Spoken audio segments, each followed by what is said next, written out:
Hey everyone, welcome to GLC TV, and today is April 24th, which means that it was supposed to be the day that GLC was dropping on TCG Live app and was going to be playable through their trainer trials. And so today I was planning to make some videos, recording some gameplay, showing off some decks for TCG Live, but there's been a bit of a wrinkle, and so recent announcement was that unfortunately the format is going to be delayed. So you can see here they made this this article yesterday heralding the arrival of GLC on TCG Live, which is pretty cool, honestly. Like, it's great that they did that.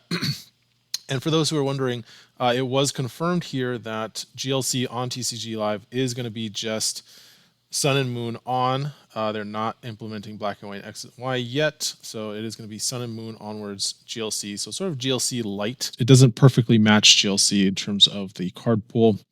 However, what happened was apparently yesterday when they started to do the maintenance that required, they shut down the app for an 8-hour maintenance period, and when they restarted it, apparently nothing was working correctly. It was super buggy, super laggy, and matchmaking wasn't working. So the team decided at TCG Live that instead of going forward with GLC, they're going to push it back to, I believe it says, to May 8th, so that they can ensure that the people who are coming to play TCG Live to play GLC are going to have a good experience.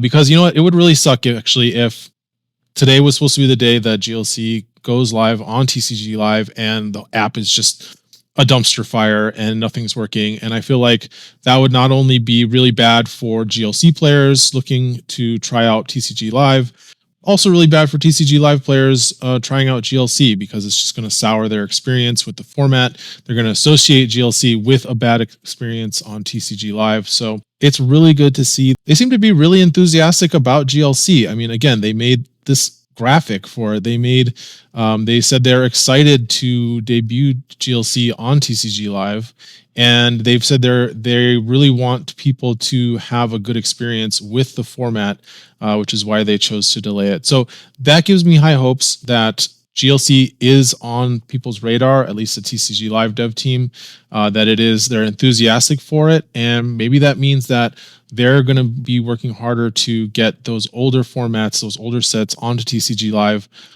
Honestly, even just get those 20 cards from X and Y and Black and White on the program, even without doing the full set. You know, those old cards that are key out of the hundreds, there's hundreds of cards in Black and White that are completely irrelevant to GLC, but there's 5 cards in the Black and White block that are super important, and we really need those. So wish they would just do that.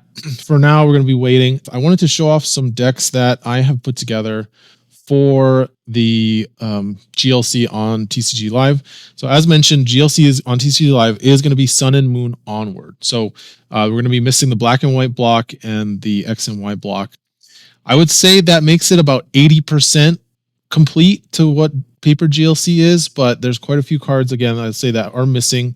But you can totally make functional decks out of this. So I know people are used to playing GLC with staples, and so it's confusing to figure out what's missing from the format, what kind of decks can you build.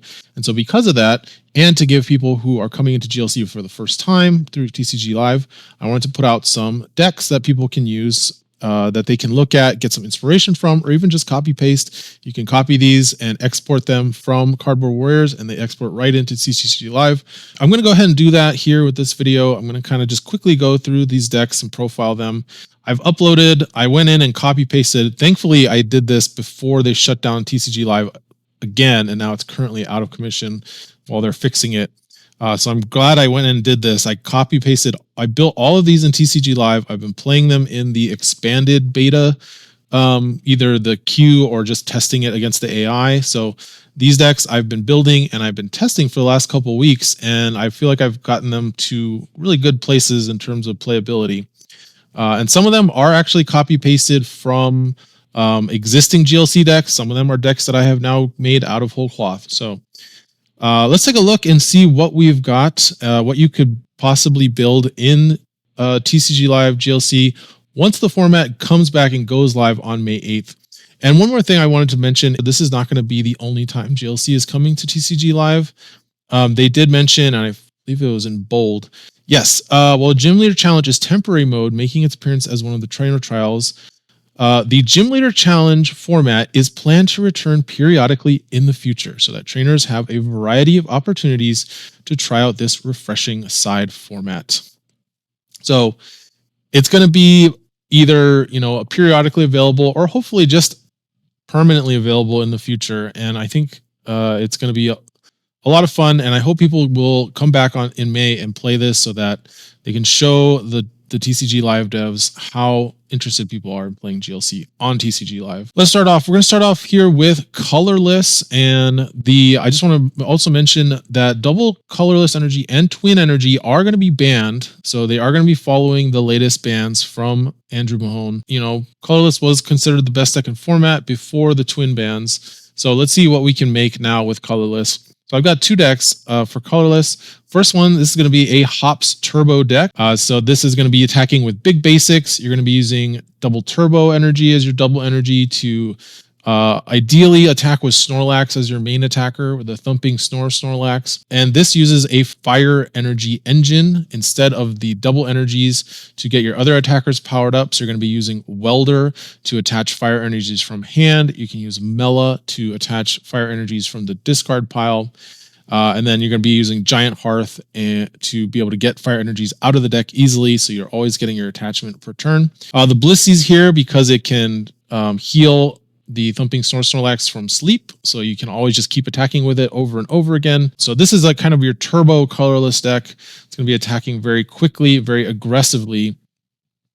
Let's take a look at a different form of Colorless. This is the Crazy Code Colorless deck. So this is actually a very strong deck, considered one of the stronger Colorless decks before the Hops Pokemon came out. So this is using Crazy Code Porygon Z, which is pretty much a Rain Dancer for special energy. So we're not going to be seeing any basic energies in this deck. It's going to be all special energy. And the nice thing about this is that you can get Porygon and Porygon 2 very easily with Fan Rotom. So it's very easy to set up the Porygon line. And because we're running stage 2s, we're running Slacking, which is a super powerful, very oppressive attacker that can shut off your opponent's abilities while it's in the active spot. So a lot of pressure when Slacking is getting his beatdown on, but because it's shutting down the opponent's abilities. We're also using this Chinchino instead of the Draw Chinchino because it is a very good attacker if you can pile a bunch of energy on it quickly. The 70 damage per energy means it can get those higher damage thresholds that we can't quite get with Thumping Snorlax to defeat higher HP enemies. And we're using the Dunsparce as our draw engine. I think the Dunsparce is quite good at underrated. First of all, it gives you access to this Dunsparce, which turns off your fighting weakness against the fighting matchup. But the Runaway Draw, very strong draw ability that also doesn't clog your bench. So that's a nice thing about it. And then it's very easy to just get the Dunsparce out of the deck with something like Artisan or any of your ball search cards. So that is Crazy Code Colorless, another great way to play the Colorless deck. Moving on, let's talk about what I think is probably going to be the strongest color or strongest type in this format, Psychic. Psychic lost Dimension Valley, which is probably one of the strongest cards in the format and one of its best cards. But having now played Psychic, tried out the deck, it feels so powerful compared to the other decks I've tried out. Xatu, it turns out Xatu and Malamar are just really good. And even this deck, you don't even need Xatu. It's just, this is actually Lee Hoffman's Cursed Kiss deck that I took from, he won a badge with it, he won an online tournament with this deck. His two main attackers are the Mimikyu here, which can copycat, and then he's got the Iron Boulder, which does 170 for 2 energy if you can match hands with your opponent. And then, of course, you've got Dusknoir, Gallade as your other attackers for 3 energy, and you're taking extra prizes with Togekiss. But yeah, this one felt really strong. Another Psychic deck that you can play totally fine in Sun and Moon On is the Monkey Dory deck, very popular Psychic build in GLC. This is comboing the Giratina, which can bring itself back from the discard pile over and over, and does 40 damage to your own bench when it attacks. combos it with the Monkey Dory from Shrouded Fable. So you take the damage that Giratina does and you throw it back at your opponent with Adrena Brain. It also effectively makes your Giratina attack for 160 for Shadow Impact, which is a great number to be attacking for. So that is another Psychic deck. And then third Psychic deck I'm going to be showing is the Lost Zone Psychic deck. And it's so funny, Lost Zone Psychic almost feels like a different type to me, like a completely different type than Psychic, because it's so different from the other Psychic decks. It doesn't use the same engines. It plays completely differently. But of course it is Psychic. So Lost Zone Psychic, if you're not familiar with Lost Box from Standards gone by, this deck is all about getting 10 cards in the Lost Zone as soon as possible, and then just spamming Lost Mine with Sableye, and just sprinkling 12 damage counters on your opponent's board each turn, taking multiple knockouts for the most part whenever you do so. And so it does go behind a little bit. It usually takes 3 to 4 turns to get to 10 cards in the Lost Zone. But this deck did not lose very much. It turns out all the Lost Zone stuff is in Sun and Moon and Sword and Shield. So you're still going to be doing a lot of stuff. Honestly, this deck is probably the least hurt by losing Versus Seeker, because, I mean, you've got Mewtwo, which can put the Colorless right on top of your deck, and then you just draw it back in with Flower Selecting. And you've got, and then you've got the Banette, which can put the Colorless back into your hand. It's its own Versus Seeker, while also putting 2 cards into the Lost Zone. So yeah, this is this deck was doing very good. One of the earlier decks I built for this version of the format. Moving on to Darkness, I am actually surprised how good this deck still functions. You still got Spiritomb, you don't have Frozen City, but you still have Old Cemetery, which does the same thing. And you can just replace Frozen City with Gapejaw Bog. And then you've still got Hustle Belt and Rainbow Energy. So it's very easy to power up a Spiritomb to be doing 190, 220 damage for 1 energy. You still got the Weavile. We still have Liepard. We swapped out the Stand-in Zoroark with a Morpeko to give us another free Retreater. And yeah, this deck actually works pretty well. This is kind of your standard aggro deck based on what we saw at the Full Grip Games 1K. And it still aggroes very hard. So it still does a lot of damage. And, Guzzlord, you're not going to be knocking out their big basics probably with your Guzzlord anymore, but you can still always just boss and Guzma up their little Pokemon. Dark Aggro, still pretty good. Some other Dark decks I was looking at, because I thought Dark Aggro would be kind of nerfed a lot harder than it actually is. This is a version of Dark that I was been working on for a little while. This is a Mochi Poison build. So the idea of this build is you're using Guzzlord, but instead of Dark Claw and Muscle Band, we're going full out with the Binding Mochi to give it 40 extra damage. And the way we're poisoning Guzzlord, of course, is we've got 2 cards to do that. We can use either the Brute Bonnet with the Ancient Booster Energy Capsule to poison our own Guzzlord, as well as the Janine's Secret Art, which accelerates energy to the Guzzlord and can poison it. And being able to do 160 damage with Guzzlord is really good. We're running the Perilous Jungle just so that we can get a little more poison damage with Galarian Wheezing, which is supposed to be your lead. And then it's also playing the Crobat. Since we're playing the Janines and we've got some poison tech, this Crobat is actually pretty good. Free Retreat and can do 120 damage for 2 energy plus 20 poison damage. It's a pretty good backup attacker. And then I also like the Stevel, which is basically a kind of a Marnie on a stick. I've been wanting to play that, as well as this Nickit, which makes your opponent shuffle their hand into the bottom of their deck and go down to 3 cards. So that card has been very fun to play. So yeah, this is my Dark Mochi deck. You guys can try that one out. And then one more Darkness deck that I was trying out, completely different, is this Hydreigon Dark Energy Rain Dance deck. So this is a Rain Dance deck. So of course you're doing all the get energy into your hand types things, so you can power up a Guzzlord that way. And then because we're doing Rain Dance, we can do a lot of Darkness energy. We're playing cards like Darkrai, and so you can actually make it quite tanky if you put a Cape of Toughness on the Darkrai. Puts it up to, you'd have to do 190 damage to knock it out. This Honchkrow is pretty good. 3 energy for 160. It's a nice attack. And then you get to move all the energy to your bench. So you can preserve energy from the Honchkrow if you use it. And then something I'm trying out that's a little different is this Absol. It makes it so if your opponent doesn't switch, their active Pokemon gets knocked out. And it might seem kind of terrible, and it should be, but the cool thing is you return all energy attached to Absol to your hand when you use it. So with a Rain Dancer in play, this attack is basically free. It kind of costs 0 energy, and it's actually kind of disruptive. Like if you think about how disruptive like Torment Morpeko is, that makes your opponent have to switch to attack. Like if they don't have a way to switch, they get knocked out. And so this can actually be pretty good tech against stuff like Whale Lord or just bulky Pokemon that are hard to get out of the active spot, that are hard to knock out. Either they have to spend resources switching it and then switching it back in, or it just gets knocked out. So this has actually been pretty good in testing. Moving on to water, the true OG Rain Dance deck, and this is a Hydro Pump water deck. Of course, got the Whale Lord, which can do Hydro Pump. This version, we're running the Veluza as one of our attackers, and then Kyogre as our other attacker. And so we've got the Rain Dance Baxcalibur from Standard, of course, and then Frostmoth as our backup Rain Dancer, and lots of ways to get energy to hand.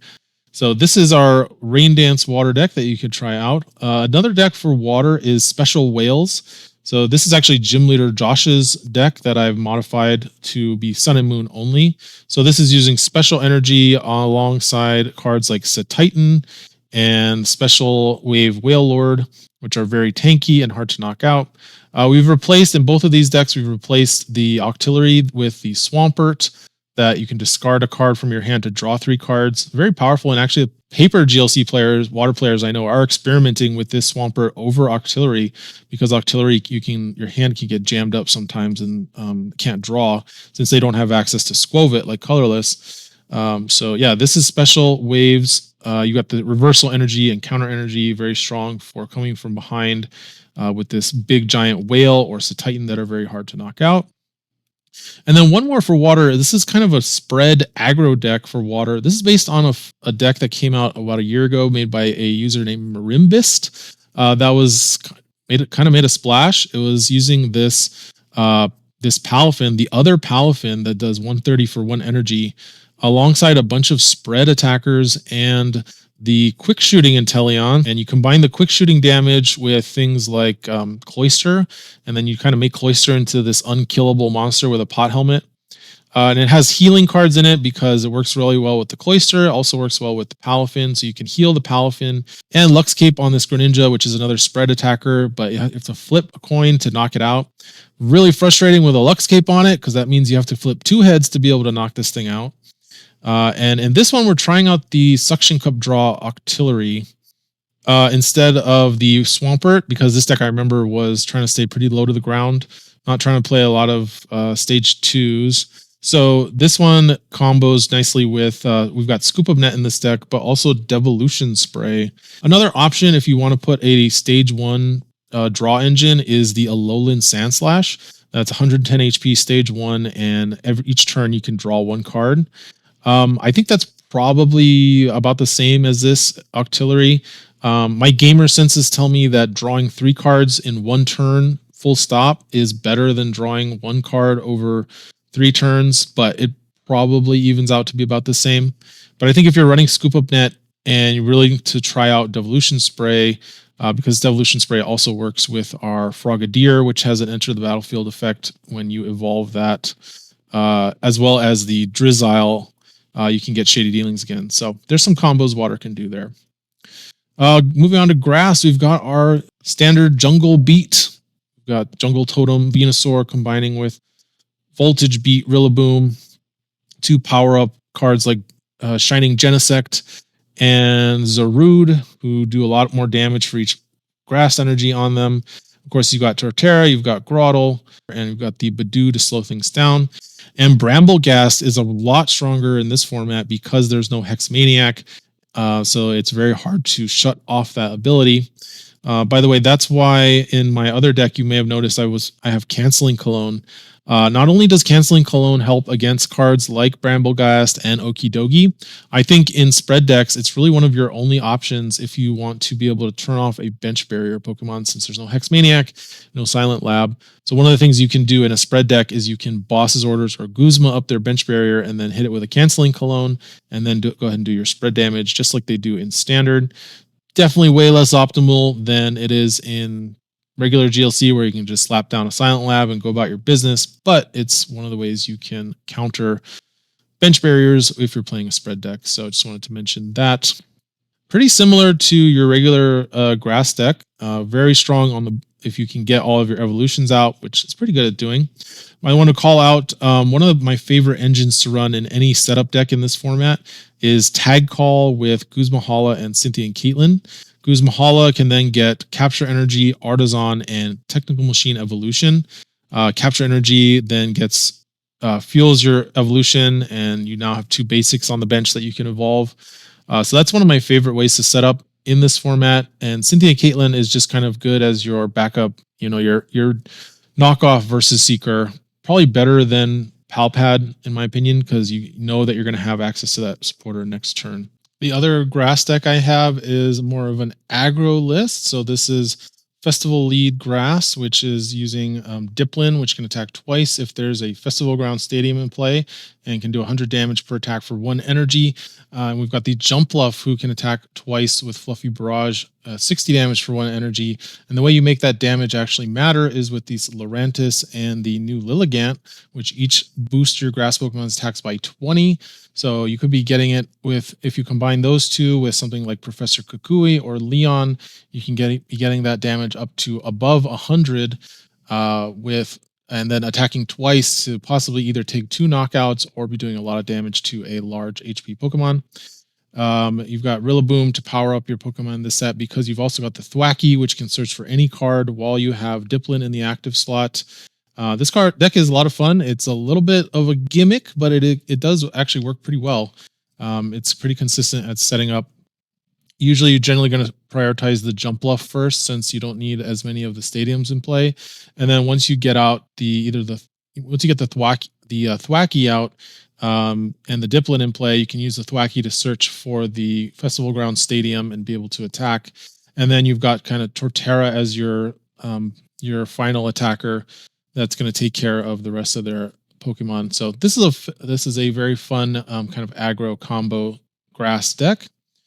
For fighting, we've got the classic Hitmon combo. So of course we've got all the Hitmon Pokemon here. Hitmonchan starts it off with 30 damage. Then Hitmonlee does 100 damage to the bench, 90 damage to the bench. And then Hitmontop does 60 damage to all opponents' Pokemon. So very good spread deck, kind of a classic fighting list for GLC.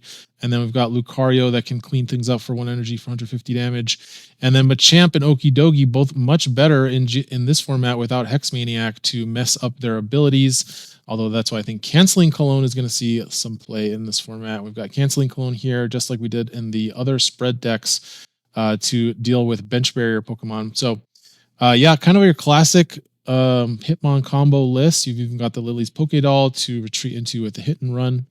So there's that. And then we've got a more directly aggressive fighting list. This is the Lo-Fi Earthquake list with Pokestop that you guys have seen me talk about on my channel.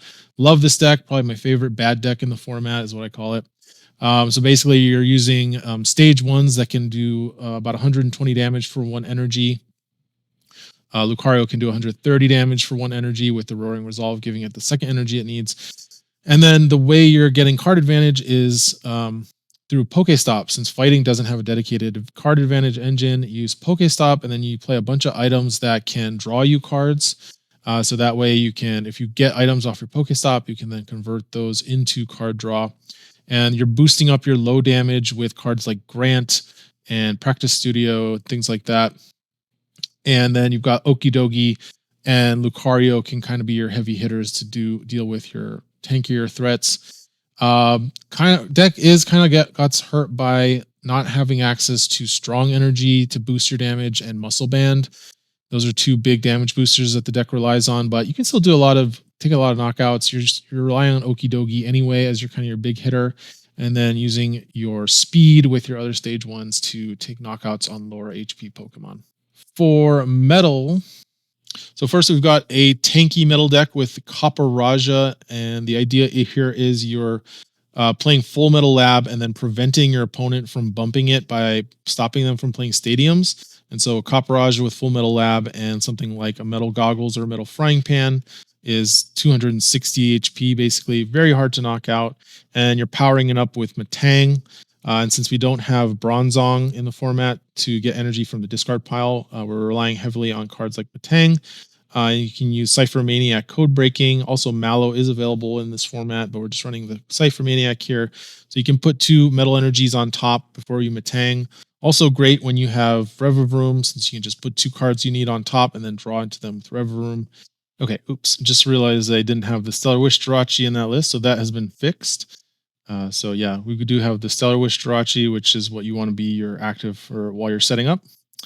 And then we've got this list, which is a even more tanky list that focuses around Orthworm, which gets 100 extra HP while it has 3 metal energies attached. So it can be a 230 HP basic.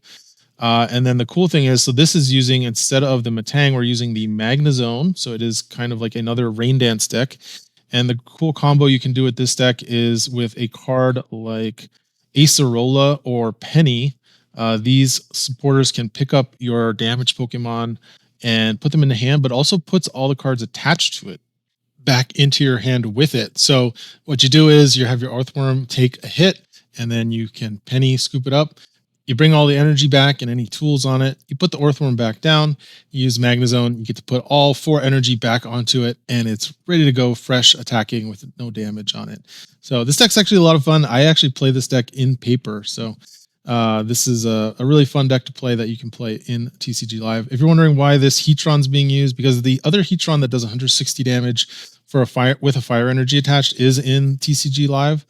This Heatron, you use it in this deck because the Earthworm's damage is so low. So if you come up against another tanky deck, this Heatron can kind of be your nuclear bomb that you use. With the Magnezone being able to attach a bunch of energy to it, you can do a huge burst of damage to take out whatever wall they're trying to use to wall you.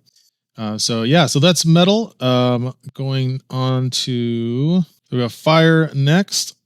So this is kind of your standard Charizard fire deck. You use Charizard's Burn Brightly to double your fire energy in play. Works really well with cards like Entei, who again count the number of fire G and do extra damage. And Heatmore, which if you have 6 fire energy on it, can do 90 damage to the active, 180 damage to the bench. So with Charizard, you just need 3 energy. You can take 2 prizes with that very easily. You're using Magcargo's Smooth Over to search your deck for any card put on top. Salazzle can discard energy to draw cards. So these two work very well together as your support engine. And then you've got some big basics. Gouging Fire, Chi-Yu, really good. Cast Form is your pivot, but can also be your attacker. And then this Skeledirge is really good as well. 2 energy, does a ton of damage based on how many Pokemon are on the bench. And so it's good with Charizard because you can attack for 1 energy, and it's good without Charizard because you only need 2. There's unfortunately no Blacksmith, but you still have Welder, and you still have Mela and Rhyhorn, of course, as well as Magma Basin. So it's not difficult to get the Skeledirge powered up with an attachment from hand. So that's kind of your standard fire build. And by the way, you'll also notice in fire, because you have the Magcargo, any of your supporters that draw cards, they don't shuffle your deck first. So that's really important, that you don't want to shuffle your deck before you draw with something like Cynthia, because you want to be able to draw into the card you just smoothed over for on top of your deck. And then we've also got a more aggro fire deck. This is based on a deck that user Stack Attack went 4-0 with in a recent Cardboard Warriors online tournament. So this is a very aggressive deck. It uses the Inferno Wings Moltres to do 90 damage for 1 energy on a basic. So you can take early knockouts with that. And then using the Centiskorch that does 130 for 1 energy. And we're also using Chi-Yu and Entei, which can do 120 or 140 damage for 2 energy. And to get those low damage numbers up, we've got this Heat Boost Rapidash, which you can discard a fire energy from hand to do 30 more damage. So this is a really cool little low to the ground fire deck. It plays a lot differently from the Charizard deck. It's a lot more aggressive, trying to attack early, kind of similar to the Lo-Fi fighting deck. And we've got Lightning, and I think Lightning probably got hurt pretty hard in this change to Sun and Moon. Not as much as Dragon, which we'll be getting to, but Lightning does lose out on Electric, which is the other half of the Dynamotor engine. So you're only getting 1 Dynamotor each turn. So to make up for that, this is a lightning spread deck. This is kind of based on the classic lightning spread. You've got Electivire, you've got Flying Flip, Tapu Koko, and you've got the Terra Spark Regieleki, which is all doing spread damage. So to make up for the lack of energy acceleration, I've been trying out the Buzz Zap Generator Electrode. Unfortunately, the other Buzz Zap Electrode that is better than this is not available, but this can accelerate 2 energy out of the deck by knocking itself out. And you might think that sounds terrible, but because this is a spread deck, which is just trying to take all of its prizes all at once, it's actually not that bad to go down in prizes temporarily if you can start doing a bunch of spread damage and then just clear your opponent's board and take all your prizes all at once. So that's been working out pretty well. And then for the other lightning archetype I have is another Magna Zone deck in lightning, and this is based on the Lightning Zone deck. And in this one, it's not as painful to not have the electric. You still have the Flaffy that you want to run in this deck, but because Magna Zone can get us powered up, we can power up our attackers, and we play a slightly different lineup. So we've got this Raichu, which can discard a bunch of energy and do a bunch of damage all across the opponent's board, 30 damage per energy. Very good for taking selective knockouts and multiple knockouts. And then we've got the Zeraora, which can discard any number of lightning energy and do 50 damage for each card discarded. So you can take out a really big Pokemon that is your opponent's using as a wall. We've got Zebstrika, but we also got Kilowattrel from the new set to draw cards, since you can attach energy for free to it. And we're using the other Tapu Koko as both a way to get Pokemon out of the deck and to be a good attacker from behind. So this is a fun way to play Lightning as well. The Levincia has been a really good pickup for this deck. It's same as Mount Coronet in Metal. And you might want to run the Viridian Forest in this too. I'm not sure yet. So that's Lightning. And then finally, Dragon. Dragon's kind of rough off in this format, unfortunately. Double Dragon. Losing Double Dragon's huge for Dragon, but also losing the Dragon Call Gabite is really big. It really hurts the deck's ability to set up multiple evolution lines, which it used to be is normally very good at. So I was messing around with Dragon, trying to find a list that at least was functional, felt like it could function. This is what I ended up with after doing some testing. So we've got Flapple, which can hit for 1 energy, does 50 damage for each ability. On the opponent's side, we've got the Drampa that does 160 for 2 energy. We've got the Druddigon, which has a revenge attack for 2 energy. And then the Garchomp, which has the Sonic Slip, and the Dragon Blade. We still have access to that.